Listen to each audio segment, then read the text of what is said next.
Good morning बच्चों। इस ज्ञान के मंदिर में एक बार पुनः आपका स्वागत करते हैं। आपका चल रहा था डीएलएड फर्स्ट सेमेस्टर गणित शिक्षण के अंतर्गत को आपका अध्ययन चल रहा था। आपको सिलेबस को लेके 3 क्लास हो चुका है, चौथा क्लास है। तो चौथे क्लास में पिछली कक्षा में मैंने आपको पढ़ाया था सम संख्या, विषम संख्या, भाज्य संख्या और अभाज्य संख्या। उसी क्रम में आगे देख लेते हैं। आपका सिलेबस में है जैसे परमेय संख्या, अपरमेय संख्या, परमेय संख्या, अपरमेय संख्या और सहभाज्य संख्या। ये परमेय संख्या, अपरमेय संख्या और सहभाज्य संख्या। तो इस तरीके से चलिए हम तीनों को क्रमवार अध्ययन करा रहे हैं। परमेय संख्या किसे कहते हैं? परमेय संख्या वे संख्याएं होती हैं जिसे अंश बटे हर के रूप में लिखा जाता है, या इसमें कहा है परमेय संख्याएं वे संख्याएं होती हैं जिसे दो पूर्णांकों के अनुपात P/Q के रूप में लिखा जाता है।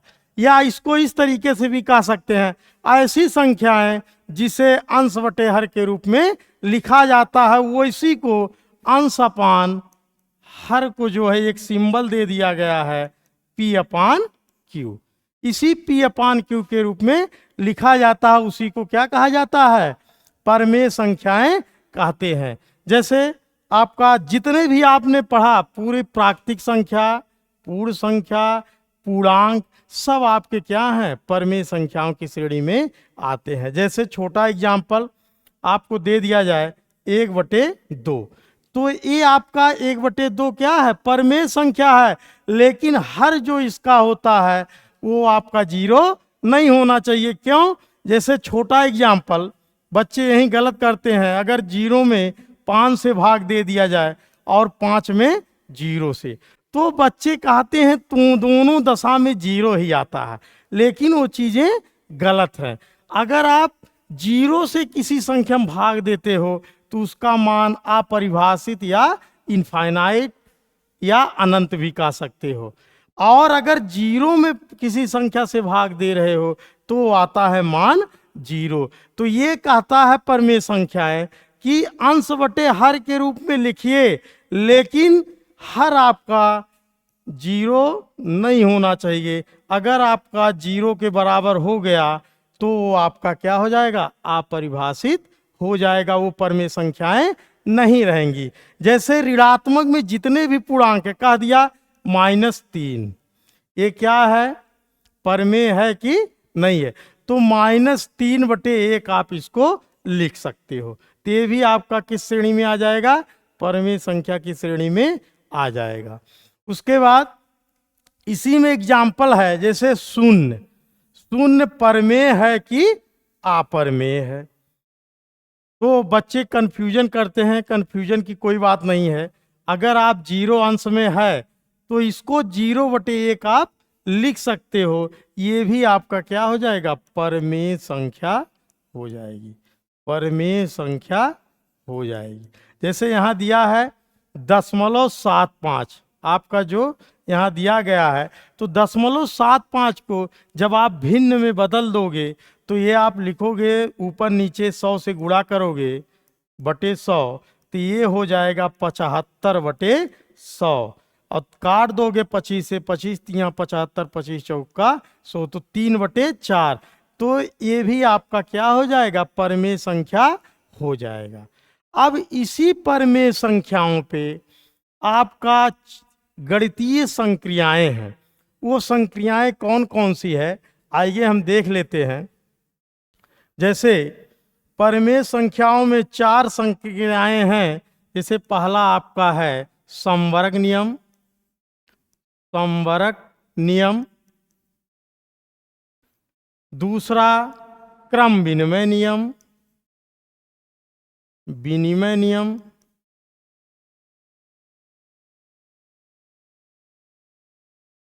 तीसरा साहचर्य नियम,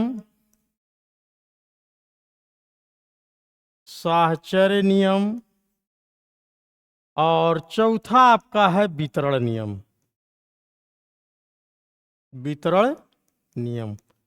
ये परिमेय संख्याओं पे भी लागू होती हैं, चाहे आप कह लीजिए पूर्णांकों में, दोनों पे ये चार। तो क्वेश्चन इसमें देता है कि ये किस नियम पे आधारित है। जैसे समवर्ग नियम क्या कहता है, अगर दो परिमेय संख्याओं को गुणा किया जाए या जोड़ा जाए तो परिमेय संख्याएं ही प्राप्त होंगी। जैसे एग्जाम्पल देख लीजिए आप, समवर्ग नियम a प्लस बी, तब भी आपका परिमेय संख्या आएगा, और a इंटू बी, ये भी आपका क्या आएगा, परिमेय संख्या आएगा। कैसे, अगर a प्लस बी कोई परिमेय संख्या ले लीजिए या कोई दो पूर्णांक ले लीजिए तो हमेशा परिमेय संख्याएं ही प्राप्त होंगी। जैसे 1/2 प्लस 1/3, आप इसको ऐड करेंगे जब तो ये हो जाएगा 5/6, तो ये भी आपका क्या हो जाएगा, परिमेय संख्याएं हो जाएंगी। जब दो पूर्णांकों को या दो परिमेय संख्याओं को जोड़ा जाता है तो हमेशा परिमेय संख्याएं ही प्राप्त होंगी। जैसे गुणा के रूप में है 1/2 गुणे 1/3, ये अगर लिख दिया जाए तो ये आपका आएगा कितना, 1/6। ये भी आपका क्या है, परिमेय संख्या है। तो वही कह रहा है, जब दो परिमेय संख्याओं को जोड़ा जाता है या गुणा किया जाता है तो परिमेय संख्याएं ही प्राप्त होंगी। तो इस तरीके से पूछता है कि जब दो परिमेय संख्याओं का गुणा किया जाता है तो परिमेय संख्याएं आती हैं या अपरिमेय संख्याएं आएंगी। तो आंसर निकल के आएगा, जब दो परिमेय संख्याओं को जोड़ा जाता है या गुणा किया जाता है तो हमेशा परिमेय संख्या ही प्राप्त होंगी। चलिए, उसके बाद में दूसरा जो है परिमेय संख्याओं में आपका है क्रम विनिमय नियम। क्रम को क्या कर दिया जाए, बदल दिया जाए। तो किस पे, प्लस पे, माइनस पे, गुणे में या भाग में, किन किन संक्रियाओं पे ये लागू होता है। तो जैसे a प्लस बी बराबर b प्लस a, और a गुणे b बराबर होता है b गुणे ये। लेकिन ये गुणा पे तो लागू है, ये गुणा पे है, ये जोड़ पे है। लेकिन आपका अगर कह दिया जाए घटाने पे, तो घटाने पे क्रम विनिमय नियम का पालन नहीं करता है। कैसे, इसको एग्जाम्पल के तौर पे आप देख लीजिए, 5 + 3 बराबर 3 + 5, ये एग्जाम्पल है। तो 5 3 8 इधर भी आया, 5 3 8 इधर भी आया।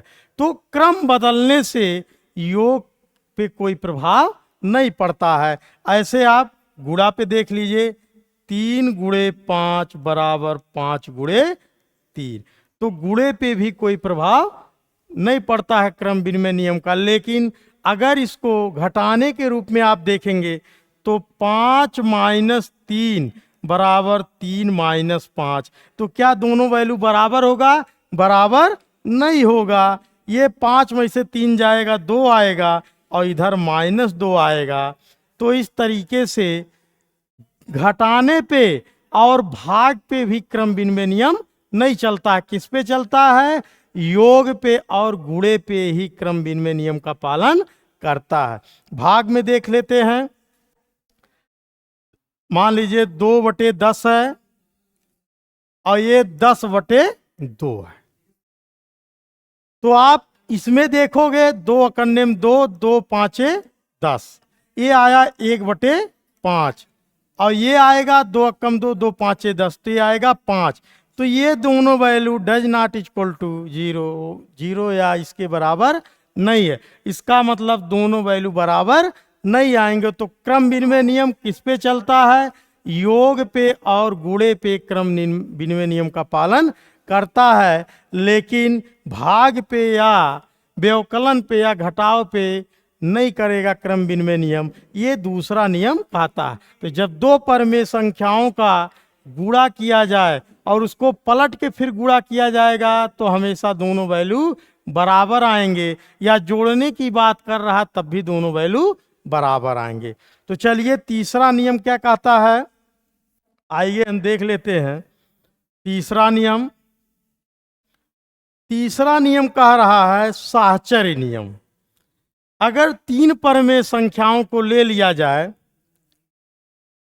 साहचर्य नियम a प्लस बी प्लस सी बराबर a प्लस बी प्लस सी, ये है, और a गुणे b गुणे सी बराबर a गुणे b गुणे सी। इस तरीके से ये साहचर्य नियम ये कह रहा है कि ये कोष्टक, इन दोनों में अंतर है। ये क्या होगा, पहले इन कोष्टक को हल करके तब ए को जोड़ा जाएगा, और इसमें क्या है, ए बी को पहले जोड़ के तब सी के साथ जोड़ा जाएगा। तो इस तरीके से, और इसमें क्या है, ए गुणे सेम वही प्रोसेस है। आप इसको एग्जाम्पल के तौर पे देख लीजिए, 3 + 5 + 2, ये एग्जाम्पल बराबर 3 + 5 + 2।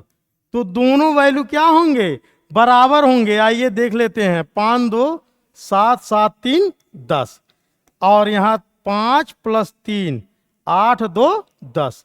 तो चाहे वो गुणे के रूप में रहेगा चाहे प्लस के रूप में रहेगा, दोनों में साहचर्य नियम पारित होता है या साहचर्य नियम का पालन करता है। तो जब तीन परमेय संख्याएं ए बी सी हो तो वो साहचर्य नियम का पालन करता। इस तरीके से देगा क्वेश्चन और पूछेगा ये परमेय संख्याओं के किस नियम का पालन करता है। क्वेश्चन इस तरीके से आएगा, एक एग्जाम्पल दिया रहेगा, उसमें पूछेगा ये किस नियम का पालन करता है। तो आपको याद होना चाहिए ये साहचर्य नियम का पालन करता है, योग का साहचर्य नियम का पालन करता है। गुणे में भी ये नियम लागू होती है। लेकिन अगर अब इसके बाद ये कह दिया जाए कि वितरण नियम क्या है, तो आइए देख लेते हैं वितरण नियम क्या है। ये चार आपकी संक्रियाएं काफी इंपॉर्टेंट है। वितरण नियम क्या होता है, ए बी प्लस सी, इसको क्या कर दीजिए, वितरित कर दीजिए, टुकड़ों में बांट दीजिए। जैसे जब आप द्विघात समीकरण का करते हैं, अगर 6 को कह दिया जाए द्विघात समीकरण में, अगर 6 को आप कहते हो इसको टुकड़ों में बांट दे दिए, तो आप क्या लिखते हैं, 1 गुणे 2 गुणे 3। ये क्या है, इसी का गुणनखंड है।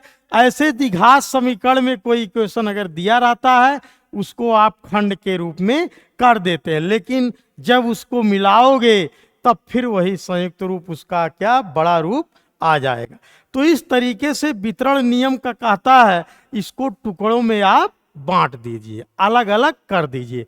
तो ये हो जाएगा, बराबर हो जाएगा ए गुणे बी एक कोष्टक में प्लस ए गुणे सी एक कोष्टक में। इस तरीके से ये आपका वितरण करना कहलाता है, इसी को वितरित करना कहते हैं।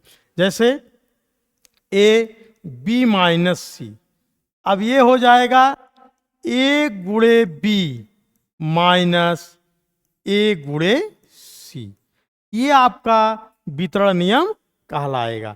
तो इस तरीके से आपके परमेय संख्याओं पे 4 संक्रियाएं थी, संवर्ग नियम, क्रम विनिमय नियम, साहचर्य नियम और वितरण नियम। इन चारों को मैंने आपके सामने प्रस्तुत कर दिया। चलिए अब आता है आपका अपरमेय संख्याएं किसे कहते हैं। चलिए, अपरमेय संख्याएं ऐसी संख्याएं जिसे अंश बटे हर के रूप में नहीं लिखा जा सकता, अंश बटे हर के रूप में नहीं लिखा जा सकता है, नहीं लिखा जा सकता है, उसी को क्या कहा जाता है, अपरिमेय संख्याएं कहते हैं। दूसरे तरीके से ऐसी संख्याएं जो रूट के अंदर हैं, जिसका आप पूर्णता वर्गमूल नहीं ले पाएंगे या जिसका पूर्णता वर्गमूल नहीं निकल पाता है, उसी को अपरिमेय संख्याएं कहते हैं। जैसे आपका है √2, रूट के अंदर की जिसकी भी पूर्णता वर्गमूल नहीं है, वो सब क्या है, आपके अपरिमेय संख्याओं की श्रेणी में आते हैं। जैसे √2 हो गया, √3 हो गया और √7 हो गया, ये सब आपके क्या हैं, अपरिमेय संख्याएं कहलाती हैं। अब इसमें सवाल यह है कि पाई, जो काफी इंपॉर्टेंट है, पाई क्या है, परिमेय है कि अपरिमेय। ये सवाल प्रतियोगी परीक्षाओं से लेके, चाहे वो टेट हो चाहे सीटेट हो या डीएलएड में, बार बार क्वेश्चन आ रहा है कि पाई क्या है, परिमेय है कि अपरिमेय है।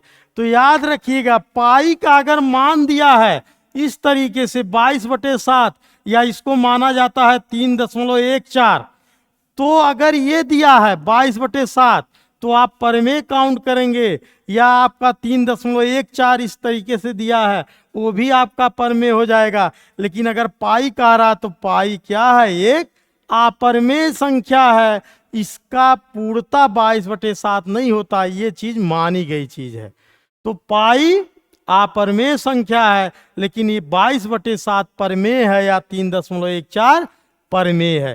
तो ये चीज याद रखिएगा, पाई क्या है, एक अपरिमेय संख्या है। तो इस तरीके से अपरिमेय संख्या, रूट के अंदर की जितनी भी संख्या जिसका आप पूर्णता वर्गमूल नहीं ले सकते हो, उसी को क्या कहा जाता है, अपरिमेय संख्याएं कहते हैं। या जिसे अंश बटे हर के रूप में आप नहीं लिख सकते हो, उसी को क्या कहा जाता है, अपरिमेय संख्याएं कहते हैं। आ गया समझ में। इसके कुछ गुण हैं। कहता है जब दो परिमेय संख्याओं को या दो अपरिमेय संख्याओं का योग कर दिया जाए तो क्या आता है। जैसे एक धनात्मक, मान लीजिए मैंने √5 ले लिया, -√5 ले लिया, इन दोनों को जोड़ दिया जाए, अगर जोड़ा जाए तो क्या आएगा। जब दो अपरिमेय संख्याओं का योगफल हमेशा क्या अपरिमेय संख्या नहीं आएंगी, जब इसको आप जोड़ोगे तब ये क्या आ जाएगा, 0 आ जाएगा। इसका मतलब ये क्या हो जाएगा, कट जाएगा। तो दो अपरिमेय संख्याओं को जब जोड़ा जाता है तो क्या होता है, हमेशा अपरिमेय संख्याएं नहीं आती है। जैसे इस तरीके से आपके सामने एग्जाम्पल दिया गया है। तो अपरिमेय, और उसके बाद ये कह रहा है जब दो अपरिमेय संख्याओं का गुणनफल भी सदैव अपरिमेय संख्या नहीं होती है। जैसे 10√2 गुणे √2, ये दोनों अपरिमेय है। इसका जब गुणा करोगे तो √2 गुणे √2 तो 10 गुणे 2 हो जाएगा, रूट कैंसिल हो जाएगा। कैसे, √2 से रूट, कैसे √2 इंटू √2 से कैसे रूट गायब हो जाता है। आइए देख लेते हैं। ये जो रूट होता है, अगर इसको घात के रूप में लिखा जाता है तो इसको लिखोगे 2 के पावर 1/2 गुणे 2 के पावर 1/2। तो जब आधार है a के पावर m, घातांक का नियम है a के पावर m गुणे a के पावर n, ये बराबर होता है a के पावर m प्लस n। इसी से आपका 2 के पावर 1/2 गुणे 2 के पावर 1/2, तो 2 के पावर 1/2 प्लस 1/2 तो कितना हो जाएगा, 1 हो जाएगा। 2 के पावर 1 का मतलब 2। तो इस तरीके से किसी का रूट का, अगर कोई रूट के अंदर की वही संख्या हो और फिर वही संख्या में अगर रूट के अंदर गुणा किया जाता है तो रूट क्या हो जाता है, कैंसिल हो जाता है या हट जाता है। तो किस तरीके से, इस तरीके से आपका हट जाता है।